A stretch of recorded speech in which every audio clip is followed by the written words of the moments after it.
माँ की ममता। एक बार शहंशाह अकबर के दरबार में बहुत ही अजीब मुकदमा आया जिसने सभी को सोचने पर मजबूर कर दिया। हुआ यूं कि बादशाह अकबर के दरबार में दो महिलाएं रोती हुई पहुंची।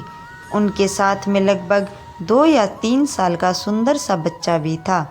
दोनों महिलाएं लगातार रो रही थी और साथ ही दावा कर रही थी कि बच्चा उनका है।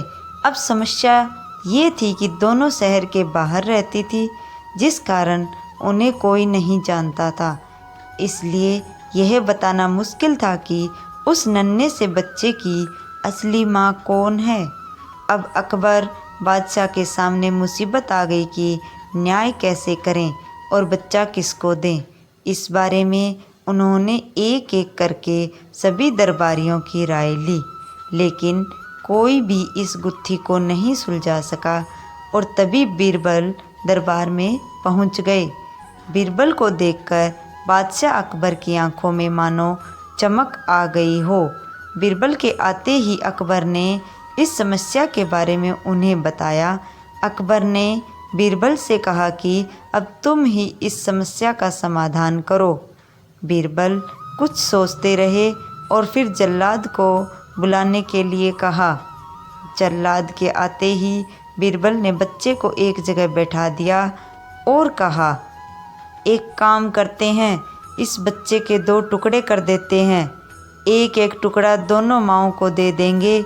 अगर इन महिलाओं में से किसी एक को यह बात मंजूर नहीं है तो जल्लाद उस महिला के 2 टुकड़े कर देगा।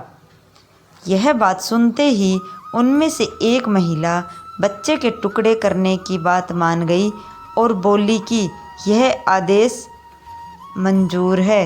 वह बच्चे के टुकड़े को लेकर चली जाएगी। लेकिन दूसरी महिला बिलख बिलख कर रोने लगी और बोलने लगी, मुझे बच्चा नहीं चाहिए, मेरे 2 टुकड़े कर दो, लेकिन बच्चे को मत काटो। यह बच्चा दूसरी महिला को दे दो। यह देखकर सभी दरबारी मानने लगे कि जो महिला डर की वजह से रो रही है वही दोषी है। लेकिन तभी बीरबल ने कहा कि जो महिला बच्चे के टुकड़े करने के लिए तैयार है उसे कैद कर लो, वही मुजरिम है। इस बात को सुनकर वह महिला रोने लगी और माफ़ी मांगने लगी, लेकिन बादशाह अकबर ने उसे जेल में डलवा दिया। बाद में अकबर ने बीरबल से पूछा कि तुमको कैसे पता चला कि असली माँ कौन है।